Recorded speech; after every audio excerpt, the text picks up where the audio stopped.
Vous venez de souligner un point très important. Sur les réseaux sociaux, chacun pense avoir le droit de juger tout le monde. Et vous, en tant que personne, ça ne vous dérange pas? Pas du tout. Que vous regardez une personne a commenté sous vos vidéos, sous vos photos, vous a parlé mal, insulté, même des fois touché à la dignité familiale. Ça ne vous dit rien, ça ne vous... Honnêtement, il y en a eu, j'en ai vécu, mais ça ne me dit pas grand-chose. Parce que je me dis, pour quelqu'un qui me connaît personnellement, tu n'iras pas faire cela. Ouais. Il y avait des gens qui peut-être m'ont côtoyé quelque temps, qui étaient là à me défendre. Franchement, toi qui te soulèves, tu ne me connais ni d'Adam ni d'Ève, tu ne connais pas mon Dieu, que tu ne me connais absolument pas, tu parles sur moi. Je trouve ça désolant pour eux, mais moi, ça ne m'affecte pas. Pas du tout. Je te vois juste comme ça, de haut, parce que je me dis c'est pathétique. Ça, c'est une Tu juges quelqu'un que tu ne connais pas, c'est limite, c'est sa vie qui est pitoyable. Il y a de ces personnes qui se suicident juste pour un commentaire négatif. Ou bien qui sombrent en dépression et là, voir ça et ignorer, ça, c'est une qualité rare. Félicitations, sincèrement. Félicitations. Merci. Nous vous admirons. Merci beaucoup. D'accord. En parlant d'admiration, on admire souvent l'arbre pour ses fruits.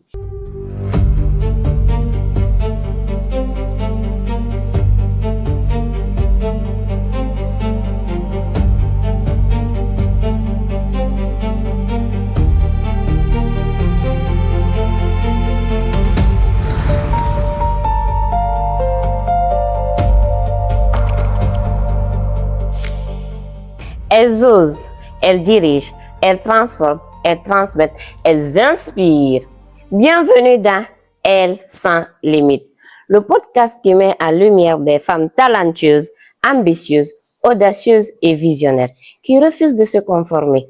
Ici, on célèbre celles qui brisent des barrières, tracent leur propre voie et osent vivre sans limite.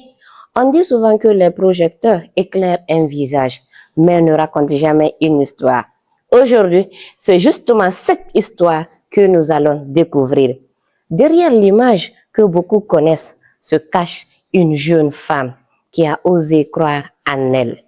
Ce n'est pas la candidate de Bachelor Afrique que nous recevons. Ce n'est non plus l'entrepreneur que vous connaissez sur les réseaux sociaux, ni la jeune diplômée. C'est avant tout une femme qui a su et osé entreprendre en Guinée et tracer sa propre voie. Je reçois bien sûr Madame Madeleine Haba.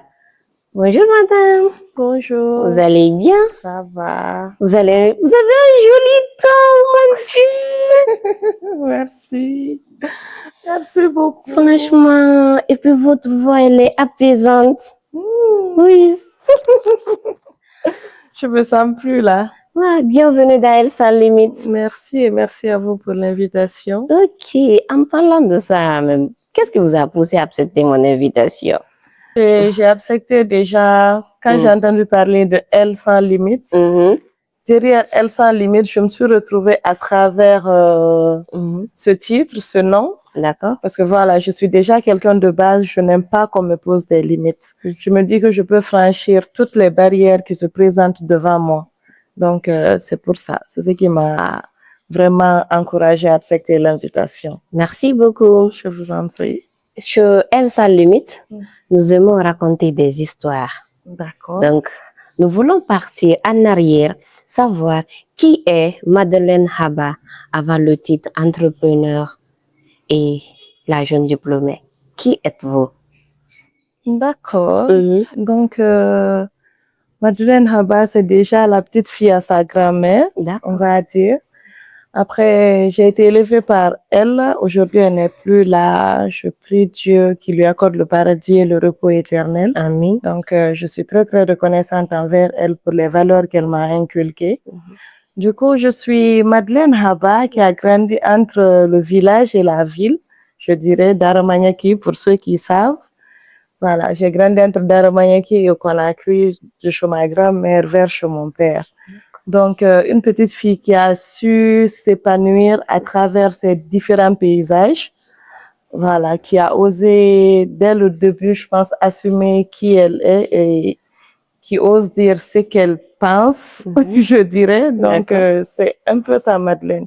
Une petite fille qui a toujours eu de grands rêves, qui a toujours eu confiance en elle et à qui on a appris qu'il n'y a point de barrière pour la réussite. Donc, voilà, je me définirais ainsi. C'est ça, Madeleine. Ça, c'est une belle définition. Merci. Vous avez parlé de votre grand-mère, vous avez parlé de valeurs qu'elle vous a inculquées. Oui. Vous pouvez nous citer, même si c'est 3 valeurs, et surtout les rêves que vous portiez quand vous étiez enfant.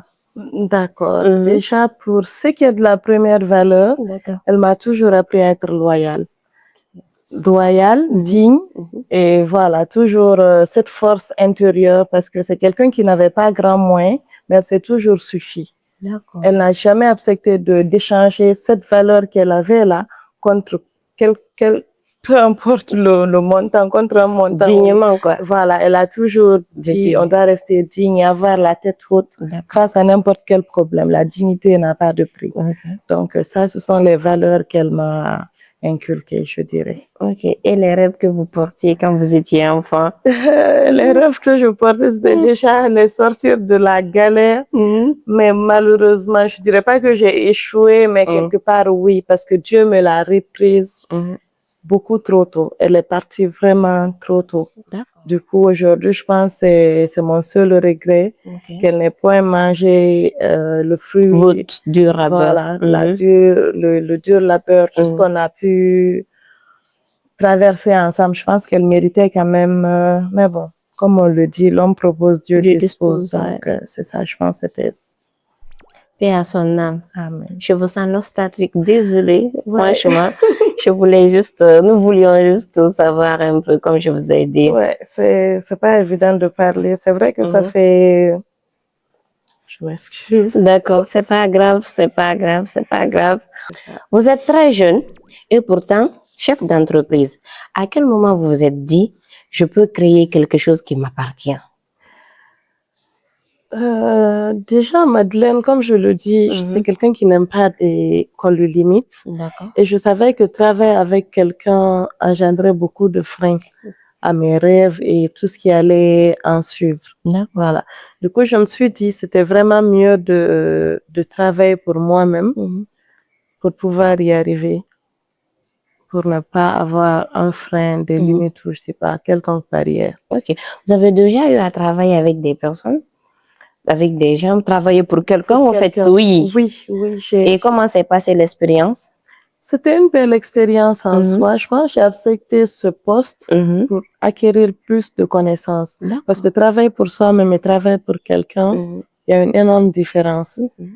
Travailler pour toi, c'est déjà toi qui fixes tes propres limites et tes propres règles. Et recevoir des ordres ou des quêtes de quelqu'un d'autre, c'est jamais pareil. Donc, c'est ça.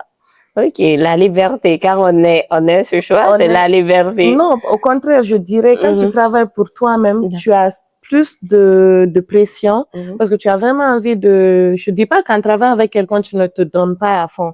C'est vrai que tu te donnes à fond, mais tu n'es pas le seul esprit à réfléchir pour la réussite de ce projet ou de l'entreprise. Alors que quand il s'agit de toi, tu es vraiment obligé de te donner à fond, à te surpasser même. À te surpasser parce qu'il n'y a que toi. C'est vrai, tu peux recevoir des idées d'une autre personne, mais tes idées restent primordiales en fait. Donc, c'est ça. Bien. Pourquoi avez-vous choisi le commerce digital? Le commerce n'a pas toujours été digital chez moi. D'accord. Voilà, du coup, j'ai commencé, je pense que c'était en 2019, j'ai ouvert ma boutique. En 2021, j'ai ouvert mon salon de coiffure. Les deux en même temps? Bon, pas en même temps, il y avait peut-être un espace de 2 ans. 2 ans. Voilà. Mais après ça, après des coups durs de la vie, j'ai décidé de fermer. C'est à partir de ce moment mais j'ai fait une pause, je pense que j'ai fait une pause d'une année à 2 ans avant d'avoir le courage de reprendre. Et là, j'ai vraiment décidé d'aller à mon rythme, je ne dirais pas de ne pas avoir de pression, mais je ne voulais pas m'infliger ce que j'ai déjà eu à vivre. Pour ouvrir une boutique, je pense qu'il me faut du temps et être vraiment prête mentalement pour tout ce que ça engendre. Et cet échec-là, moi je veux le dire comme ça, cette difficulté, c'était soldé par quoi? C'était quoi la cause? C'était par manque de gestion peut-être, par des personnes de mauvaise foi, ou bien, Bon, ou bien par d'organisation tout court.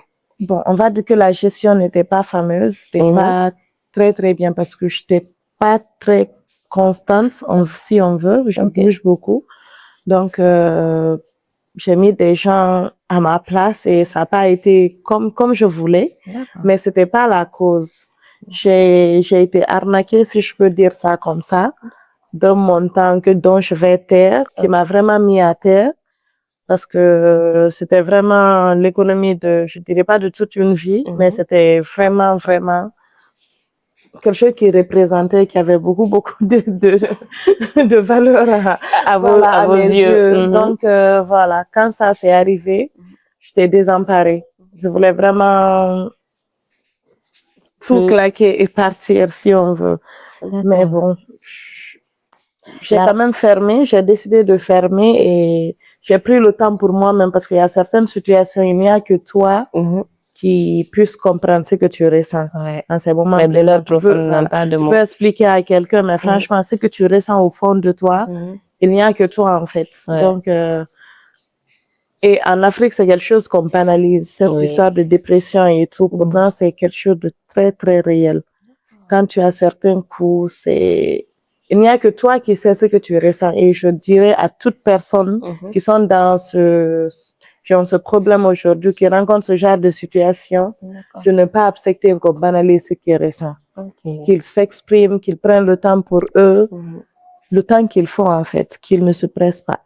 Souvent, quand tu viens expliquer tes problèmes chez nous ici, précisément en Guinée, soit on te qualifie de personne qui est faible, ou bien on te qualifie de personne qui est bavarde, ou des fois on te dit c'est un mauvais sort. Oui, ou au pire, on te dit, tu crois que tu es le seul qui a ce problème. Oui, on banalise tellement. En fait, personne ne t'écoute ou bien les gens se mettent à ta place pour pouvoir vivre ou t'expliquer ce que toi, tu dois ressentir. Oui. Et c'est un truc que je trouve désolant, honnêtement. Donc, je pense qu'on devrait mettre quelque chose en place pour assister toutes ces personnes qui sont dans ces situations-là. Je pense. Oui. Donc, peut-être l'État devrait s'en mêler et nous-mêmes, on doit apprendre à moins banaliser le ressenti des autres. Ouais, c'est vraiment. Parce que c'est pas parce qu'une chose m'est arrivée que la même chose t'est arrivée qu'on a le même ressenti. Chacun a sa façon d'encaisser, de ressentir les choses et la personne a le plein droit de le ressentir ainsi. Et comment vous avez surmonté ça, cette dépression? Je pense que je n'ai pas surmonté de la plus belle des manières parce que j'ai vraiment tout claqué et je suis partie un bon moment. Je suis partie et je voulais vraiment partir, mais quand je dis partir pour de bon, mais avant de vraiment prendre ce grand départ-là, j'ai pris d'abord du temps pour moi. Je me suis éloignée du pays et tout. Et la boutique, le salon, tout a été fermé à mon insu. Je n'étais pas là. J'ai juste dit, allez-y, fermez et tout, mobiliser les choses. C'est après que, voilà, j'ai décidé de me relever. Je pense que quand on a des problèmes, c'est mieux de ne pas les fuir. C'est mieux de les affronter parce que c'est vrai, tu peux prendre le temps de te reconstruire, mais tu peux partir, mais quand tu reviens, les mêmes problèmes seront là. Donc, c'est mieux de les affronter, de leur faire face, en fait.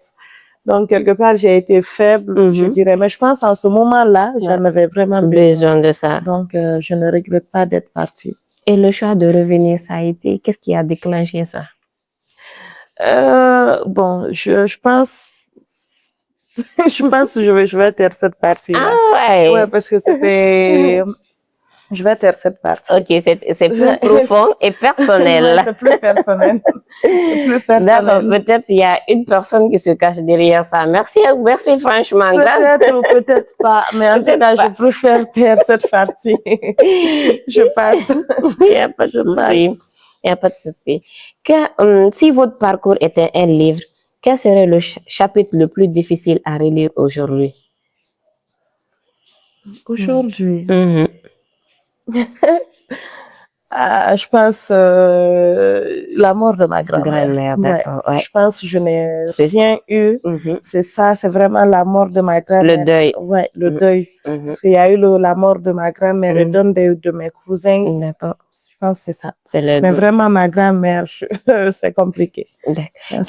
Qu'ils sont paix à son âme, franchement, et du courage. Merci. Ça va aller. Continuer de prier pour elle. Inch'Allah. Quelles sont les qualités qu'une école enseigne, mais que l'entrepreneuriat exige chaque jour? Que l'école n'enseigne pas, mais que l'entrepreneuriat exige chaque jour. Une qualité. Une qualité. Oui. En tant que jeune entrepreneur. Jeune entrepreneur. Oui. Une qualité que ça, si vous avez un entrepreneur en face, par exemple, moi, vous pouvez me dire, cette qualité-là, il te la faut forcer. Je pense que ce serait après d'être calme, un état d'âme plutôt relatif, après à mettre bas la terre. D'accord, la résilience. La résilience, merci. D'accord. Je dirais pas que l'école ne nous l'enseigne pas, mais pas autant que l'entrepreneuriat. D'accord. Voilà, je dirais la rigueur, la persévérance, mais c'est des choses que vraiment l'école nous enseigne pas. Mais comme tu le dis, la résilience, je pense, c'est vraiment ça. D'accord. Merci beaucoup pour cette qualité. Merci. Je vais essayer de l'adapter. D'accord. Les réseaux sociaux montrent souvent la vitrine. Aujourd'hui, j'aimerais qu'on entre dans l'arrière-boutique. Qui est Madeleine quand les caméras sont éteintes et que le téléphone est posé comme ici? Alors, comme je le disais au tout début, Madeleine, c'est une grande rêveuse et qui n'aime pas qu'on lui mette des freins ou des limites. D'accord. Voilà, c'est quelqu'un qui se bat, qui s'est toujours battu, qui met la dignité et l'honneur avant tout, qui a des valeurs et des principes.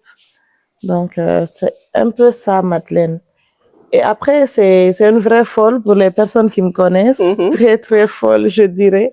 Mais après, c'est un truc que les gens qui ne sont pas proches de moi ne connaissent pas. Ils ne connaissent pas cette partie de moi.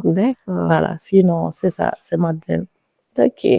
Celle qu'on voit ici, elle est posée, douce et calme. Ouais, bon, elle reste toujours dans la douceur, mais en même temps, plus folle. C'est ça. Vous avez également participé à l'émission Bachelor Afrique. Comment cette aventure est-elle entrée dans votre vie? Alors, Bachelor Afrique, c'est vraiment entré par surprise, je dirais. C'est un truc que j'ai vraiment pas cherché. On m'a juste appelé. Ils m'ont dit qu'ils étaient intéressés par mon profil. Je me suis dit, pourquoi pas? Voilà, du coup, c'est comme ça. Vous avez tenté l'inconnu? J'ai pas tenté, honnêtement. Je dirais que l'inconnu est venu vers moi. Oui, après ça, vous vous êtes dit pourquoi ne pas tenter? Et essayer voir, vu que c'est une opportunité comme tant d'autres, je dirais. C'est ça. Après cette émission, qu'est-ce que vous avez appris de vous-même que vous ignorez avant? Peut-être quelque chose qui était enfoui en vous, vous ne savez pas? Ma capacité à encaisser, je dirais. D'accord. Ouais, ma capacité à encaisser et surtout, je pense que j'ai vraiment vu mon éducation d'un autre... je dirais c'était comme un miroir face à moi. C'est vrai, je savais que j'avais une certaine capacité à encaisser certaines choses, mais là, c'était vraiment parce que il faut savoir, dans une maison, il y a plein de filles, chacun a son caractère, chacun a son comportement.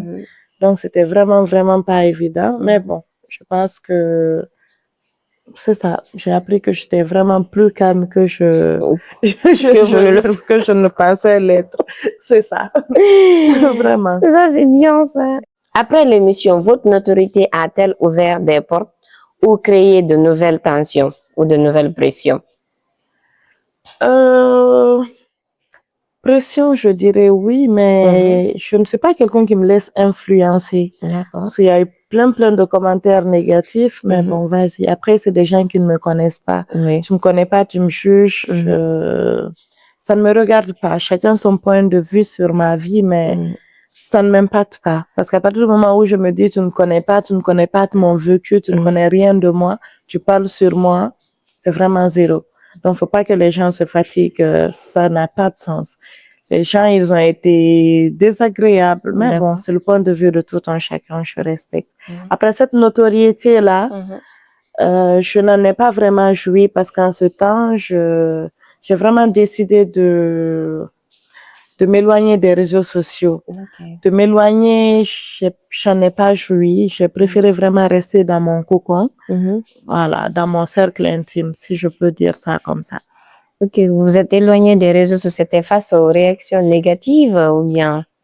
Réaction négative et quelque part, je cherchais à me protéger ma vie privée également. D'accord. Voilà, donc il y avait ça.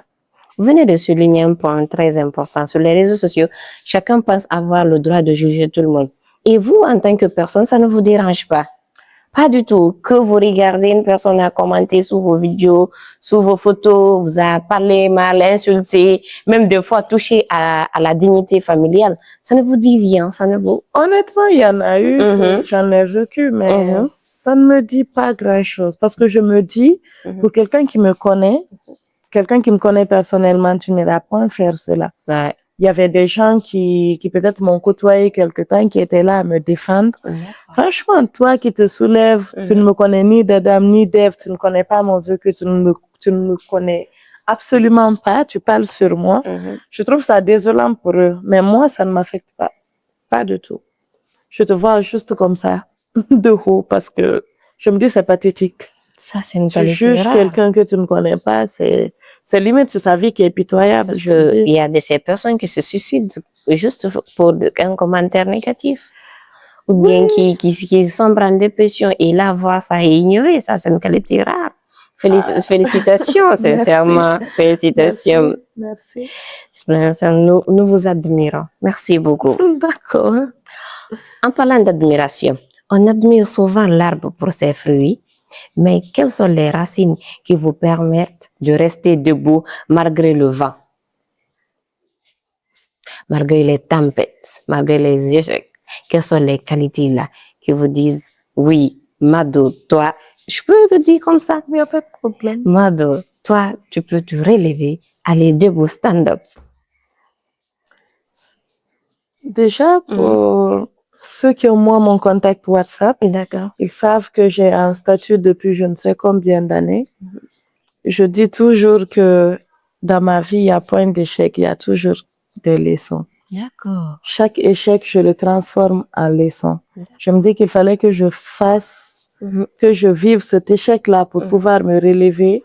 Je pense que les échecs dans ma vie m'ont permis d'être plus forte. Okay. Du coup, moi, je suis quelqu'un, je n'ai vraiment pas peur d'échouer. Ce qui me ferait plus peur, c'est vraiment de tomber, de me laisser aller à un échec, de ne pas me relever. D'accord. Sinon, l'échec, c'est pas quelque chose qui me dit... Parce que j'ai cette soif en moi de réussir. J'ai cette vision de la grande dame dont j'ai envie d'être. Pas parce que quelqu'un est à côté de moi, pas qu'on m'appelle peut-être madame de quelqu'un. Non, je veux me faire. Je veux avoir une image. Woman, boss lady. Une image en moi-même. Peut-être qu'un homme, c'est vrai, avoir un homme, c'est encore bien, mais qu'on me dise pas, c'est grâce à lui. D'accord. Qu'on se rejoigne, qu'on s'aide mutuellement, mais pas qu'on me dise, elle est là aujourd'hui grâce à quelqu'un. Voulez-vous construire d'abord? Je veux construire moi-même, honnêtement. D'accord. C'est ça. Et c'est ce qui vous empêche de vous laisser aller, d'abandonner. Oui. C'est la soif de réussir. De réussir. Ouais. Bien. Woman power, c'est ça. Woman power. Derrière les compliments, il y a parfois les critiques. Y en a-t-il une qui a particulièrement marqué? Et comment avez-vous choisi d'y répondre? Déjà vous. Une critique? Oui. Ça peut être de la famille, le regard de la famille. Les personnes qui ne vous connaissent pas, ils peuvent vous critiquer. Vous êtes sur les réseaux. Maintenant, dans toutes ces critiques, il y a quelques critiques qui vous ont marqué, qui vous ont touché au plus profond de vous. On peut comprendre que les inconnus, quand ils vous jugent, ça ne vous dit rien parce qu'ils ne vous connaissent pas. Mais imaginez un membre de la famille vous critique. Alors, je dirais peut-être j'ai la chance d'avoir une très bonne famille. D'accord. Parce que dire que je ne reçois pas de critiques, je pense que c'est trop dit, mais on a cette ouverture d'esprit-là. D'accord. On se dit les choses. Quand quelqu'un faute, on a été élevé ainsi. tu as la possibilité de parler à l'autre sans pour autant le vexer. Tu vois. Du coup, je ne dirais pas que j'ai reçu une critique venant d'un membre de ma famille. Je pense que si ça venait d'eux, que ça allait m'affecter. À partir du moment où ça vient d'une personne inconnue, c'est pas votre problème. Pas du tout. Donc, côté famille, ça va, alhamdoulilah. Jusqu'à là, je n'ai pas à me plaindre. Merci beaucoup. Merci beaucoup, la bonne famille. Merci, c'est gentil à vous. Lorsque vous regardez le chemin parcouru, quel moment vous donne plus de fierté aujourd'hui? Ouais, le moment dont vous êtes la plus fière. Je réfléchis un peu. Ça peut être anodin pour nous, mais que ça représente beaucoup de choses. Peut-être la première voiture, la petite. C'est justement, je pense, à ce niveau, c'est un peu difficile. D'accord. Parce que moi, je ne perçois pas le bien matériel. Ça peut être aussi une réalisation, qui sait? C'est ça que je dis. Tout ça, pour moi, c'est matériel. D'accord. Du coup, le bien matériel, ce qui me rend plus fière, je pense, aujourd'hui, c'est quand ma mère m'appelle ou l'un de mes frères m'appelle pour m'envoyer leurs résultats, me dire que je suis le premier de la classe. Wow, je pense, en ce moment-là, je me dis que je fais des sacrifices pour la bonne cause. Donc, pour moi, c'est ça, il n'y a pas de prix. Et après, tout ce qui est bien matériel, le confort, franchement, je me dis, on meurt, on laisse tout ça. C'est la réussite de la famille qui vous rend plus fière. Il n'y a pas mieux. Alors, les enfants, s'il vous plaît, continuez à travailler. Votre soeur compte sur vos... OK? Ils ont intérêt. Tu leur passes les mains. Ils ont intérêt. Voilà. Ils savent déjà. Ils savent toucher rigoler avec ça. D'accord. Si une jeune fille vous écoute aujourd'hui, en doutant de ses capacités, quels sont les conseils que vous allez lui prodiguer? Alors, pour peut-être mes jeunes sœurs ou sœurs, même grandes, qu'elles soient grandes, petites ou je sais pas, je dirais que déjà, elles doivent avoir des principes. Et ces principes-là ne sont pas à vendre. Quand je dis ces principes ne sont pas à vendre, aujourd'hui, nous sommes dans un monde où les gens pensent que chacun a un prix. Moi, je veux qu'on bannisse cela. Ta dignité n'a pas de prix, ton honneur n'a pas de prix. Tu vois. Du coup, je dirais que toutes ces filles qui ont envie de se battre, que quelqu'un ne vienne pas leur dire que tu n'y arriveras pas et tu t'assois sur cela, que ça t'empêche de te battre. Tu vois. J'ai envie qu'elles soient persévérantes, que la parole de quelqu'un ne les atteigne point. Parce que les gens, nous sommes dans un monde méchant, comme je le disais au préalable. Les gens sont là, ils veulent toujours nous voir plus bas que terre. Donc, c'est mieux de ne pas leur laisser le choix, la décision. Qu'elles soient vraiment là, qu'elles se battent et qu'elles aient confiance en elles. Voilà, en fait, je sais pas comment expliquer cela. Et elles ont compris. Elles ont cette force en elles que personne ni rien ne peut briser. C'est ça. Merci beaucoup pour ce conseil. Je pense qu'elles vont s'en servir. Quel est votre modèle de femme? Mon modèle de femme? Ça, c'est une question. Oui. Bon.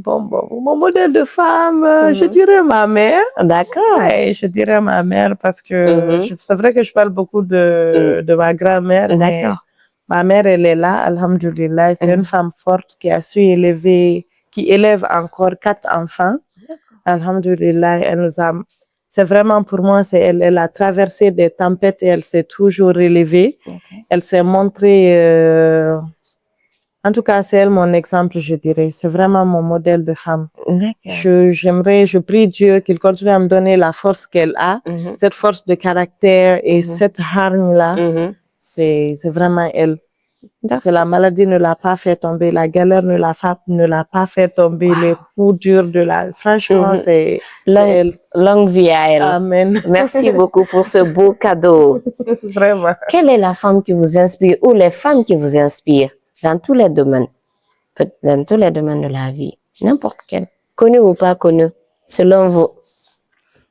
Bon, aujourd'hui, si c'est pas ma mère, je pense que je vais parler de qui? De qui? Peut-être de vous, peut-être de vous. Non, moi, oui, mais si on me dit de citer quelqu'un... qui vous inspire, ou si vous n'en avez pas, vous n'en avez pas tout court. Ouais, je pense que je dirais que je suis moi-même mon propre modèle. Hein. D'accord. Vous vous inspirez vous-même. De moi-même. Ah oui. Ouais. Sincèrement. Je vais dire ça. Oui, après tout ce que vous venez de citer comme qualité, vous le méritez. Ouais. Chez Elle sans limite, nous croyons que les limites sont souvent faites pour être dépassées. Alors, pour vous, que signifie une femme sans limites? Pour moi, une femme sans limite, c'est une femme déjà qui est capable de franchir les barrières que la société nous pose. D'accord. Parce que de nos jours, on a toujours tendance à dire telle chose est faite pour les femmes, telle chose est faite pour les hommes. Je me dis pourquoi? Pourquoi alors que peut-être la femme, elle peut mieux faire que l'homme? Ouais. Quand on regarde aujourd'hui les postes des hauts cadres, c'est maintenant qu'on commence à intégrer les femmes. Pourquoi c'était pas avant? Pourquoi dans certains villages ou zones reculées, on dit que la femme n'a pas droit à l'éducation? Ouais. Pourquoi aujourd'hui dans certaines zones, on se dit pour qu'une femme aille se faire soigner, il faut qu'elle soit accompagnée de son mari ou il faut l'autorisation de son... Ouais. C'est grave. Ouais. C'est vraiment grave. Du coup, j'aimerais qu'on bannisse ces barrières-là et que les femmes aussi, quelque part, qu'elles se lèvent, qu'elles se battent pour elles-mêmes leurs droits. D'accord. Tu vois, qu'elles sachent qu'elles méritent tout ce qu'il y a de mieux. Elles ont le même droit que tout être humain. Tu vois, qu'elles se battent. Que tu sois femme au foyer, que tu sois maman, que tu sois, je sais pas, peu importe, vendeuse de poissons, peu importe. Dans le domaine. Ose rêver et que personne ne te limite dans tes rêves. Pas toi. Voilà. Donc, c'est un peu ce que je pouvais dire aux femmes. Merci beaucoup pour ces mots. Merci beaucoup. Comme vous venez de l'entendre, c'est avec ces mots que nous allons clôturer. Nous étions avec Madame Madeleine Haba. Oui, la businesswoman, Mad Business. Je suis habillée dans son ensemble. Et oui, c'est elle qui m'a sapé aujourd'hui. Je vous dis, je me sens trop, je suis trop contente. Elle vous demande d'oser, de ne pas vous limiter. N'acceptez pas les barrières. Likez, commentez, partagez la vidéo. Surtout, n'oubliez pas de me poser des questions. Et j'oublie, quelle est la femme que vous voulez recevoir ici? Vous me donnez quelle femme? Ici? Oui. Qui vous voulez qu'on mette en lumière? Vous avez un nom à me donner? Personne. Dans tout l'entourage. Ah là là! C'est bon. Bon, je sais pas. D'accord. Vous, sous les commentaires, écrivez-moi la femme que vous voulez qu'on reçoive dans Elle sans limite. Merci beaucoup.